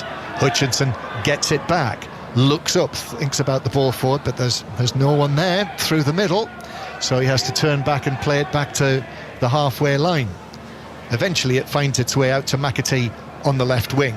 Hutchinson again, then Quansah. Lee Carsley just comes into our shot with his hands behind his back, the England coach. And with this scoreline, it looks as though something will be needed from the final match against Germany on Wednesday night. However, still time for England to win this yet. Cresswell out to the right-hand side, then back to Harvey Elliott. Elliott's ball into the edge of the penalty area. Hackney with a little pass through, but lots of Slovenian numbers in there, and England are outnumbered. Norton Cuffey. Now here is Jack Hinchelwood of Brighton. Across to James McAtee of Manchester City. Could have been at the Club World Cup with Manchester City, but here he is leading England. Out to the left-hand side to League Cup winner Tino Livramento. Then across from Quansah, Hackney, Norton Cuffey over towards the right-hand side. Nwaneri now. Nwaneri, 2 Slovenian players in front of him. Goes past the first one. Still going Nwaneri. Then tees it up. Elliott miskicks it across the penalty area. And Seshlar says thank you very much and takes it away. Brilliant from Nwaneri. Absolutely superb feat. Picks out Harvey Elliott. And what surprised me more than anything was that he tried to take the opportunity with his right foot. So often wants to get it onto his left foot, and he had that time in the box just to let it roll across his body and get that shot away with his left foot. But they're looking a little bit more tired now, Slovenia. They are, and England are now dominating the possession in a way that they've not yet so far in this match, with less than 20 minutes to play. Still waiting for the opening goal. Hutchinson stabs it infield. Hinchelwood with a cross, but that's between all of the players inside the penalty area, and it bounces through for a goal kick. What I will give credit to Lee Carsley for is that change in system. Now you've got the two wingers in Amari Hutchinson and Ethan Nwaneri really hugging the touchlines, and it's no surprise that England are dominating the ball. And now he's going to make his other two changes. In fact, we're going to see a couple of Slovenian changes as well. But first of all, it is Hayden Hackney who is going to be replaced Tyler Morton in the midfield. Came on in the opening match, the number 23 from Liverpool. And that's it for Ethan Nwaneri, who we've seen only briefly on the right flank, and Jay Stansfield comes on to play up front. Well, I wondered what Jay Stansfield's mindset would be if he didn't get onto the pitch, being the out-and-out striker within the team who is still here and not getting the opportunity. So we're just going to see what the actual changes are. It looks like Amari Hutchinson has gone onto that right-hand side where Ethan Nwaneri was, and then James McAtee has come across to the left-hand side, and it's Jay Stansfield with Harvey Elliott alongside him in the central positions. So Jay Stansfield coming on to play for the England Under-21s for the 5th time. He's yet to score his first goal. Now would be a good time to open his account. England with it on the right-hand side as Hutchinson, who is now in that position, twists, takes it down into the full-back position, then is forced to bring it away, back up the right flank, and then Harvey Elliott makes himself available. Elliott, in a shaft of sunshine, shoots goalwards, but wildly wide of the goal. Turk just turns to his right and watches it fly by and behind. England 0, Slovenia 0. 5 Live and BBC Sounds on this Sunday night. And I think Slovenia might be about to make a change. No, not yet. Goal kick. And Bayern Munich are now 7-0 up on the part-timers of Auckland City at the FIFA Club World Cup in their opening group match. Jamal Musiala has scored the latest goal. Harry Kane is not yet on the score sheet, I don't think, is he? He must just be assisting. Norton Cuffy plays it forward for England, and Hutchinson takes it on. The challengers come in, the ball runs behind. England are saying that should be a corner, but referee Kikachishvili says no.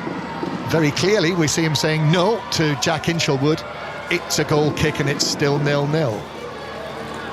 That's a great challenge. It really is. Wins the ball. Mari Hutchinson wants the foul, but I have to say, Jevgenak times it perfectly. Musiala came on for Kane, incidentally. So Kane played the first hour. So Bayern Munich score 7 goals and Kane hasn't scored any of them. Which he scores enough. will be a disappointment for the England captain. I was only talking to him on Tuesday night in Nottingham, Harry Kane, about what might lie ahead. He didn't predict that. So change for Slovenia. The number 9 Seapot is going to be replaced by Dino Kojic. And in actual fact, neither team in this match started with an out-and-out centre-forward. So perhaps we shouldn't be surprised that it's England 0, Slovenia 0. And Dino Kojic, the 20-year-old who plays for the Slovenian champions Olimpia Ljubljana, is on. And also coming on is the number 21, who is a centre-forward, Jaka Chuba Potočnik of Cologne. He's just been promoted with Cologne, although really he plays for the Cologne B team, and he's taken the place of Tjaš Begic. So Potočnik, the number 21, takes his place out there. And also coming on, the number 11, Kojic. Still 0-0, and time running out. 15 minutes, less than 15 minutes to play. England 0, Slovenia 0. Ball with Turk, the goalkeeper. So Lee Carsley's made his changes now. That's the 5 changes, isn't it, that the England coach has made. And the men who are out there now are going to have to conjure up a goal. Otherwise, England will need something against Germany on Wednesday night. But as you say, Stephen, there is the possibility that Germany win against Czechia tonight and make a load of changes for that game possibly on Wednesday evening. As Slovenia come forward, the ball is played across from the left-hand side of the area, but Beadle can come forward and make a good catch. Made some decent saves actually after a couple of shaky moments early on in the match. The goalkeeper, Beadle, be one of the contenders for man of the match, as it's played out to the right-hand side for England by Morton. Then Norton Cuffy, Elliott, Tyler Morton, another of the Liverpool men, three of them out there now. Tyler Morton drags it back on his right foot, slips the ball forward towards the edge of the area. Stansfield could be onto this, but Turk comes out and he made contact with the goalkeeper, who got the ball. And as Stansfield challenged for it, Turk has made it, there did look to be contact, and Turk is lying there with his gloved hands over his face, so we will have a moment now. Yeah, very, very unlucky. It was a lovely ball through from Tyler Morton into Hinshelwood, and he just feels like he has to lift it ever so slightly to get it through to Jay Stansfield. And it's just the shin that goes into the head of the goalkeeper to it, but really smart save again. You said he was the standout person to watch in this Slovenia team. He certainly has been so far. So just while he receives his treatment, England 0, Slovenia 0. Just to mention, if you are going to be in the Sheffield area on the afternoon of Friday the 4th of July, you might be excited to hear that the commentator's view, which you may listen to on BBC Sounds, is going to be live. There's going to be a live performance of the commentator's view at the Crossed Wires Podcast Festival. So you can get tickets for that to see, well, some of the biggest stars in radio. Me and Ian Dennis, live on stage in Sheffield, crossedwires.live to get the tickets for that. But the festival has very much got a BBC podcast feel to it. So Sarah Cox is there, Greg James with Tail Enders, Gardener's Question Time, if that's your thing. Russell Kane is there as well. Newscast with Chris Mason. So Crossed Wires for that. So Turk, all the while I've been telling you about that, has received his treatment. He's okay, Stephen. He's going to be able to continue. Bayern Munich now 8-0 up. Jamal Musiala with his second goal of the match after coming on for Harry Kane. 0-0 though in this match. And England now with just 10 minutes to go to try and force a win. But I guess Slovenia will be thinking the same thing. Slovenia, who've never won a match at the European Under-21 Championship finals tournaments. A draw's great for them, John. Yep. They'll just be happy with the draw to shut this England team down and make it so difficult for them. They'll be delighted with that. And then, of course, they will play Czechia on Wednesday night in their final group match. England with Cresswell. Out it goes to Hutchinson. Hutchinson now, an elaborate double step over as he takes the ball on, but he's forced out of the penalty area by Brest and then gives it away. Well, no free kick given. On his heels. No free kick given. Slovenia bring it forward towards the halfway line. Hutchinson with a challenge, and Hutchinson, you just knew it, that he was picked up for the foul, and it is a free kick to Slovenia. You've got an exasperated look on your face. It just drives me insane. I mean, give the first one. The first one's a foul on Hutchinson. He stamps all over his heels, and Hutchinson goes to ground. Why is he going to go to ground in that position? He's got no need to whatsoever. Clear as day. England 0, Slovenia 0. But we are less than 20 minutes away from the Canadian Grand Prix, which might well provide more thrills and spills than this. So we will be straight across after 7 o'clock, or just before 7 o'clock, for the start of the Canadian Grand Prix. So we'll wrap things up pretty quickly here. 10 minutes to play. It doesn't have to do much, does it, John? It doesn't, no. I mean, it's partly understandable, isn't it, because of the hot conditions that there are in Slovenia this evening, in Slovakia this evening. But it's been that sort of match. As England bring it forward with Kwanzaa. And then Cresswell. There's the pass to Hutchinson. That's who England are looking to now. It seems that he is on the right-sided forward position. Hutchinson bringing it infield, back to Kwanzaa. Kwanzaa now, Livramento to his left.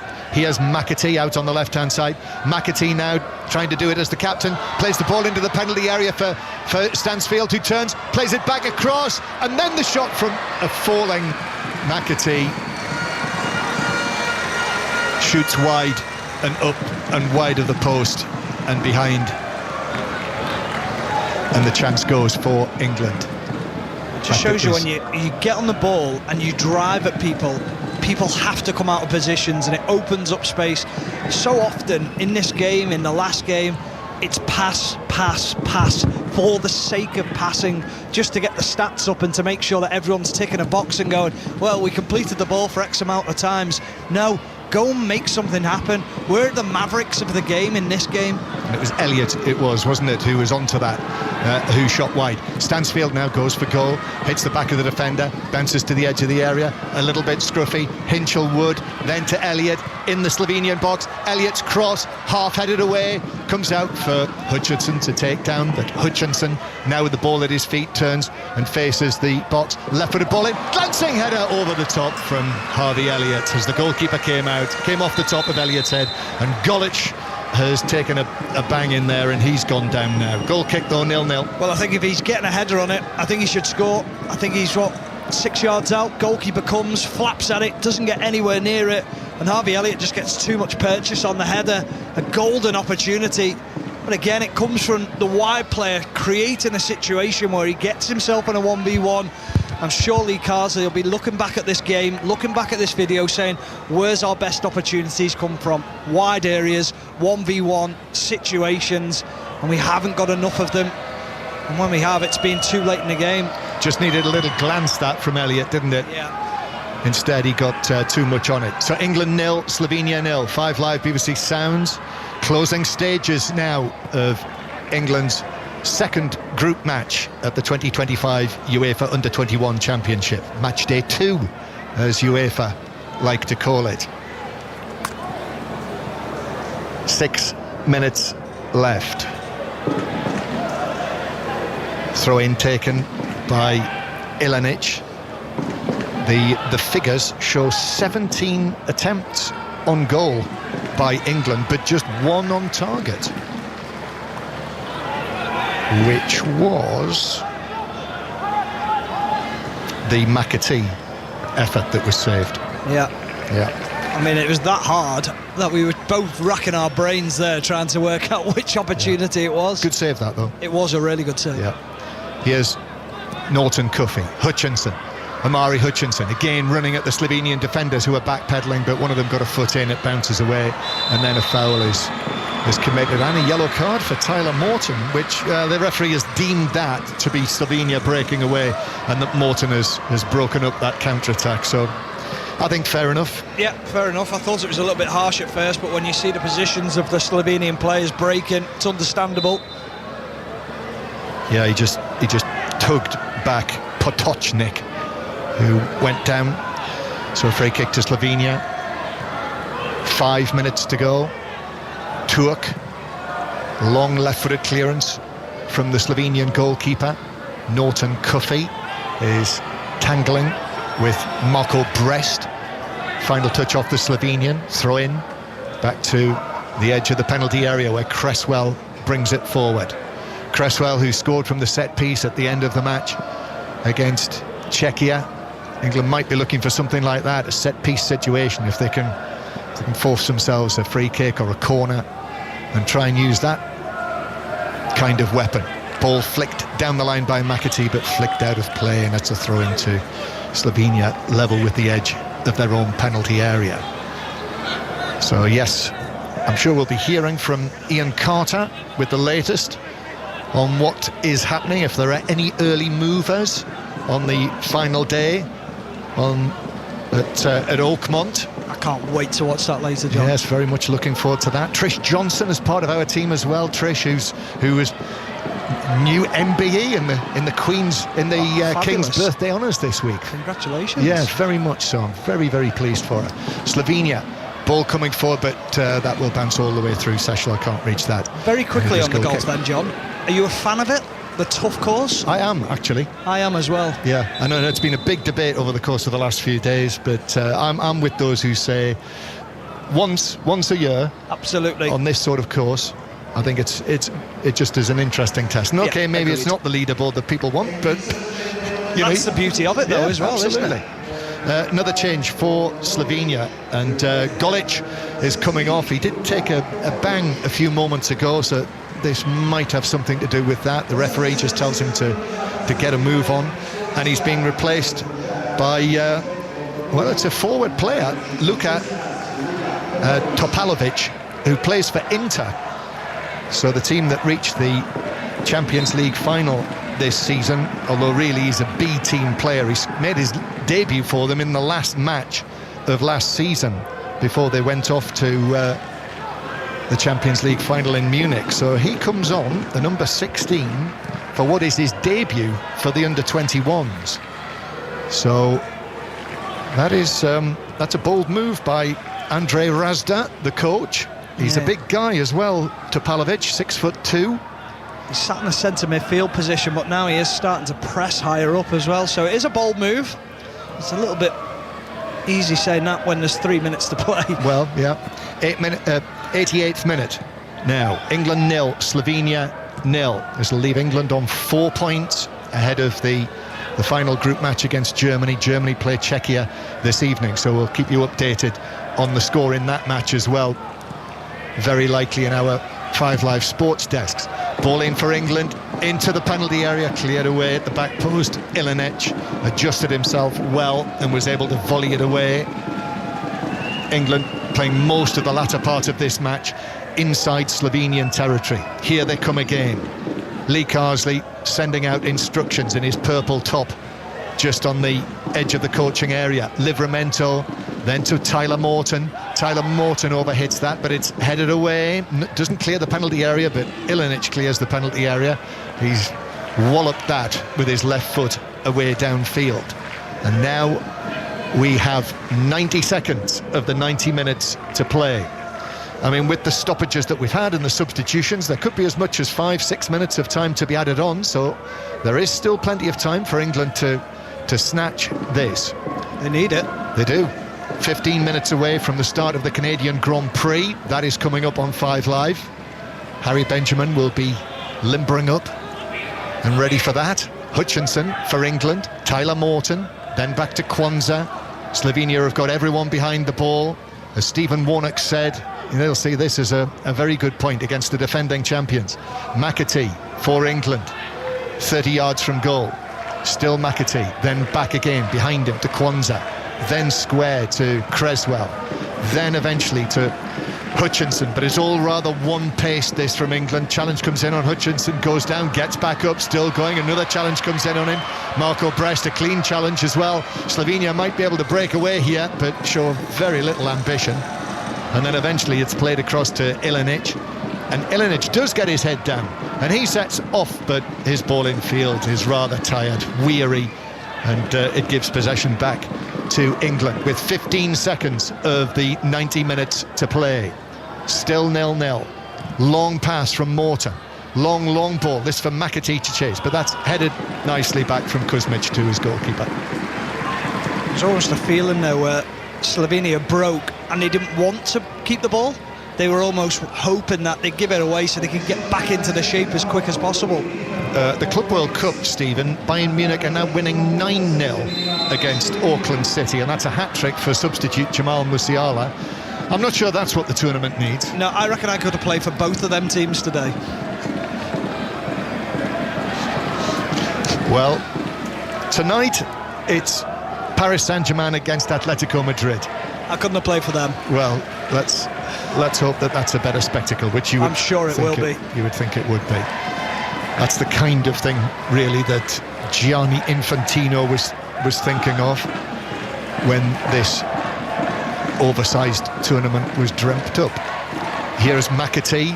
Well, one of the things he was thinking of. As Norton Cuffy has it on the right, 4 minutes of added time. Norton Cuffy with the cross. Header is touched over the top. Hinshelwood did well there. Got up well, 10 yards out. And Turk was up to it, actually. Good save to push it over the top. Brilliant from Morton Coffey. Superb ball into the middle, and then it's Hinshelwood with the header into the top left-hand corner. But you spoke about him before, John. He's made 2 or 3 outstanding saves, but Turk with his right hand pushes it over the bar. Superb save. Yes, it was. Now here's that possibility of the set-piece chance for England. Elliott with the corner, and it's headed by Cresswell, wide of goal though. Didn't get the contact on that he wanted. Hands on head as the Toulouse defender runs away from the penalty area. Yeah, he was almost falling as the ball hit him on the head, and all the power dropped off the ball as it hit him on the head. He couldn't generate any power at all. And that's been arguably England's best chance of the second half. Second best, I'd say, behind McAtee. There is a potential penalty check. So the Bulgarian video assistant referee Dragomir Dragonov has spotted something, but the check is over. He's not having it at all. No chance. 0-0 still. So this scoreline, as there's a clash of heads in centre field. Two of the Slovenian players, Ilinic is one of them, have collided, and we will have a stoppage in added time, and we're in the 3rd minute of added time now. So this scoreline, if it is to finish 0-0, England will go to the top of the group with 4 points. Germany will have 3, then Slovenia 1, and Czech yet to get off the mark. But if Germany win tonight, obviously 2 wins out of 2, they'd be top of the group, and they would be in pole position to go through as group winners. Yeah, it leaves England with a little bit to do against Germany. You'd be hoping that Germany will win tonight, and it'll change their team going into that game. And if England finishes runners-up, they would go through to play on Saturday in the quarter-finals against the Group A winners, who will be either Spain or Italy. Spain obviously would be the favourites there. They play each other in the final round of matches. However, play is continuing. And here is Potočnik, who just blasts the ball across the penalty area. And actually, I think the offside flag was up as well. So yes, England would play in Trnava on Saturday in the quarter-final. Mind you, England will have to get through to the quarter-finals first. They absolutely will, and there's a lot to improve on here, because this has been really poor. What surprised me is that arguably the 2 key players, your captain and Harvey Elliott, have really been poor today. McAtee and Elliott, they haven't really stepped up when needed. They've both lost the ball quite a number of times between them. It's not been the type of display that will please Lee Carsley. And how much should we put this down to the heat? I mean, it's difficult because we're not there, but we can see just how hot it is. But, counter to that, the quality that England have got in their team. Yeah, I understand that argument, but I still think there's got to be better from England. I think your decision-making has to be better. You know that's the situation. Move the ball quicker. It's been far too lethargic. It's almost like England know that they're the better team, and they expect us to be able to walk over them. And there we are. England won every match 2 years ago on their way to winning this trophy, but not in 2025. It's a draw in their second match. England 0, Slovenia 0 in the heat of Nitra. It's a stalemate, Stephen Warnock. Yeah, not a great game from England's point of view. Had opportunities to win the game. A couple of really smart saves from the goalkeeper, to it from Slovenia, but overall not good from England. They're still in a healthy position, but they're going to have to get a result against Germany now. And who would you pick out? A couple of the players that you would perhaps say did well tonight? The goalkeeper, Beadle, obviously, clean sheet. Yeah, he did okay when called upon. I think when you look at the forward positions, I think Nwaneri, when he was given the opportunity to be in wide areas, was the player that really produced. But I'm scratching my head looking, thinking, off the team sheet, who was really the standout player? I'm not so sure, John. Bayern Munich now 10-0 up on Auckland City. Thomas Muller's got his second goal, so double fingers for Bayern Munich at the Club World Cup. Czechia, Germany tonight, the other match in this group. So Germany obviously with a chance to go to the top of the table. For the time being, England are top, but it looks as though it's going to come down to that match on Wednesday night England against Germany to decide England's fate in this group. We will have that for you on 5 Live. Stephen Warnock, thank you very much for your company. We'll have more, of course, you and I, on Wednesday night for that match. And Harry Benjamin and the team are chomping at the bit to bring you commentary on the Canadian Grand Prix on 5 Live. Remember, the US Open Golf Sports Extra from 8 o'clock and will be on 5 Live from 9. But for the next couple of hours, it's the Canadian Grand Prix after the news on 5 Live with Stuart Clarkson.